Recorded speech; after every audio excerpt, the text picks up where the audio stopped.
Chapter 13, The Brain, the 12th Step Toward Riches. More than 20 years ago, the author, working in conjunction with the late Dr. Alexander Graham Bell and Dr. Elmer R. Gates, observed that every human brain is both a broadcasting and a receiving station for the vibration of thought.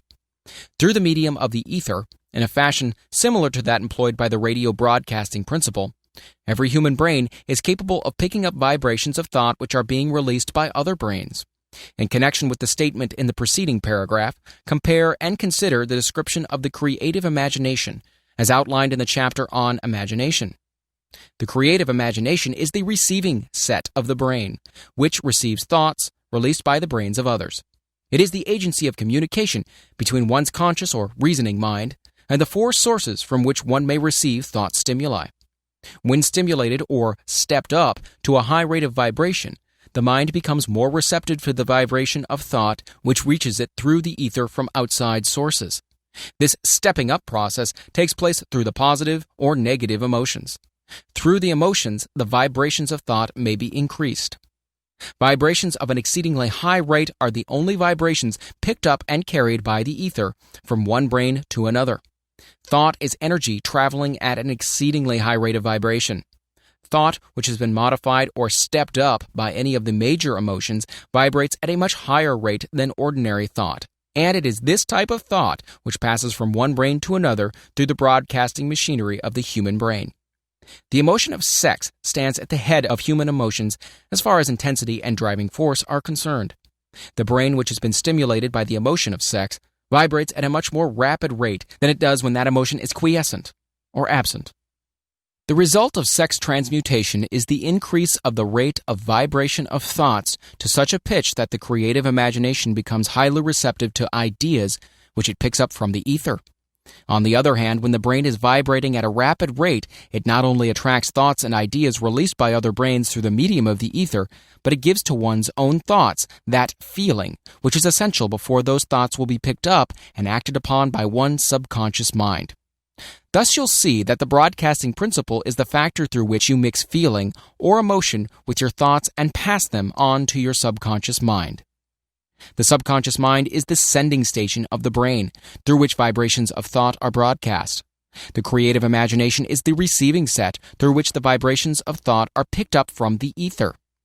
Along with the important factors of the subconscious mind and the faculty of the creative imagination, which constitutes the sending and receiving sets of your mental broadcasting machinery, consider now the principle of autosuggestion, which is the medium by which you may put into operation your broadcasting station. Through the instructions described in the chapter on autosuggestion, you were definitely informed of the method by which desire may be transmuted into its monetary equivalent. Operation of your mental broadcasting station is a comparatively simple procedure. You have but three principles to bear in mind and to apply when you wish to use your broadcasting station: the subconscious mind, creative imagination, and autosuggestion. The stimuli through which you put these three principles into action have been described. The procedure begins with desire. The greatest forces are intangible. The Depression brought the world to the very borderline of understanding the forces which are intangible and unseen. Through the ages which have passed, man has depended too much upon his physical senses, and has limited his knowledge to physical things which he could see, touch, weigh, and measure. We are now entering the most marvelous of all ages, an age which will teach us something of the intangible forces of the world about us. Perhaps we shall learn as we pass through this age that the other self is more powerful than the physical self we see when we look into a mirror. Sometimes men speak lightly of the intangibles, the things that they cannot perceive through any of their five senses, and when we hear them, it should remind us that all of us are controlled by forces which are unseen and intangible. The whole of mankind has not the power to cope with nor to control the intangible force wrapped up in the rolling waves of the oceans. Man has not the capacity to understand the intangible force of gravity which keeps his little earth suspended into mid-air and keeps man from falling from it, much less the power to control that force. Man is entirely subservient to the intangible force which comes with a thunderstorm, and he is just as helpless in the presence of the intangible force of electricity. Nay, he does not even know what electricity is, where it comes from, or what its purpose is. Nor is this by any means the end of man's ignorance in connection with things unseen and intangible. He does not understand the intangible force and intelligence wrapped up in the soil of the earth, the force which provides him with every morsel of food he eats, every article of clothing he wears, and every dollar he carries in his pockets. The dramatic story of the brain. Last but not least, man, with all of his boasted culture and education, understands little or nothing of the intangible force, the greatest of all the intangibles, of thought. He knows but little concerning the physical brain and its vast network of intricate machinery through which the power of thought is translated into its material equivalent. But he is now entering an age which shall yield enlightenment on the subject.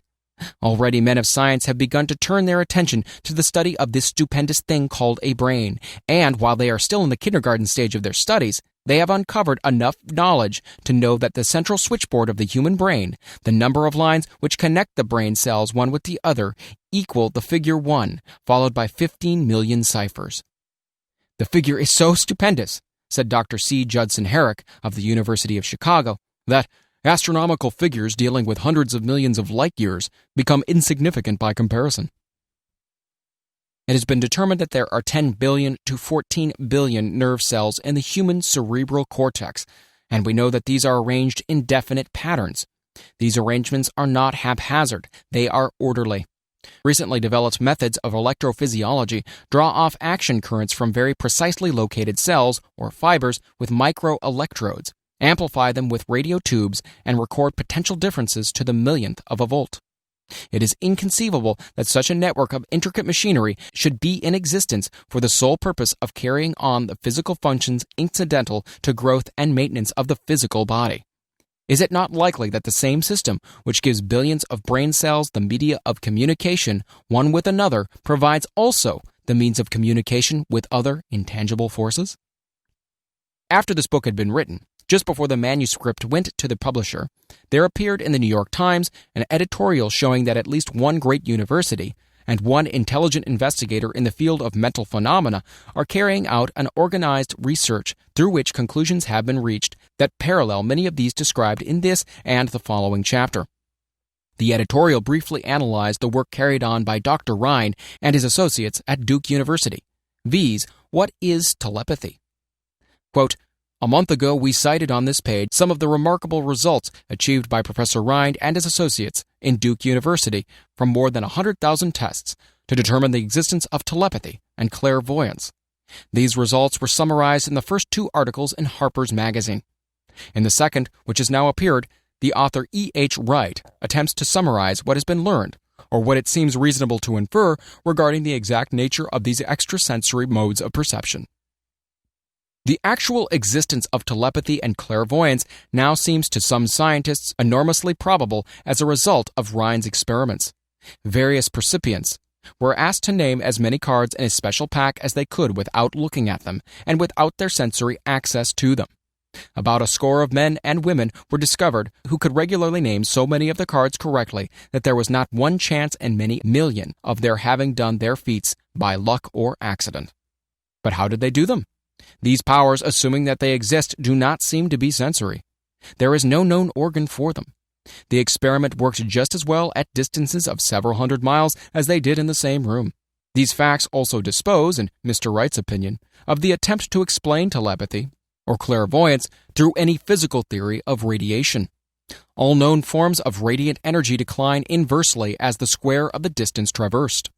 Telepathy and clairvoyance don't, but they do vary through physical causes, as our other mental powers do. Contrary to widespread opinion, they do not improve when the percipient is asleep or half asleep, but, on the contrary, when he is most wide awake and alert. Rhine discovered that a narcotic will invariably lower a percipient's score, while a stimulant will always send it higher. The most reliable performer apparently cannot make a good score unless he tries to do his best. One conclusion that Wright draws with some confidence is that telepathy and clairvoyance are really one and the same gift. That is, the faculty that sees a card face down and on a table seems to be exactly the same one that reads a thought residing only in another mind. There are several grounds for believing this. So far, for example, the 2 gifts have been found in every person who enjoys either of them. In every one so far, the 2 have been of equal vigor, almost exactly. Screens, walls, distances have no effect at all on either. One conclusion that Wright draws with some confidence is that telepathy and clairvoyance are really one and the same gift. That is, the faculty that sees a card face down on a table seems to be exactly the same one that reads a thought, residing only in another mind. There are several grounds for believing this. So far, for example, the two gifts have been found in every person who enjoys either of them. In everyone so far, the two have been of equal vigor, almost exactly. Screens, walls, distances have no effect at all on either. Wright advances from this conclusion to express that he puts forward as no more than the mere hunch that other extrasensory experiences, such as prophetic dreams, premonitions of disaster, and the like, may also prove to be part of the same faculty. The reader is not asked to accept any of these conclusions unless he finds it necessary, but the evidence that Rhine has piled up must remain impressive. In view of Dr. Rhine's announcement in connection with the conditions under which the mind responds to what he terms extrasensory modes of perception, I now feel privileged to add to this testimony by stating that my associates and I have discovered what we believe to be the ideal conditions under which the mind can be stimulated so that the sixth sense described in the next chapter can be made to function in a practical way. The conditions to which I refer consist of a close working alliance between myself and two members of my staff.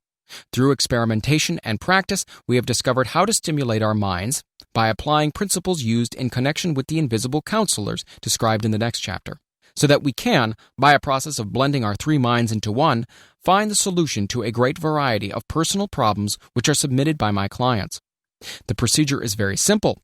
We sit down at a conference table, clearly state the nature of the problem we have under consideration, then begin discussing it. Each contributes whatever thoughts that may occur. The strange thing about this method of mind stimulation is that it places each participant in communication with unknown sources of knowledge definitely outside his own experience. If you understand the principle described in the chapter on the master mind, you of course recognize the round table procedure here described as being a practical application of the mastermind. This method of mind stimulation, through harmonious discussion of definite subjects between three people, illustrates the simplest and most practical use of the mastermind. By adopting and following a similar plan, any student of this philosophy may come into possession of the famous Carnegie formula briefly described in the introduction. If it means nothing to you at this time, mark this page and read it again after you have finished the last chapter. The depression was a blessing in disguise. It reduced the whole world to a new starting point that gives everyone a new opportunity.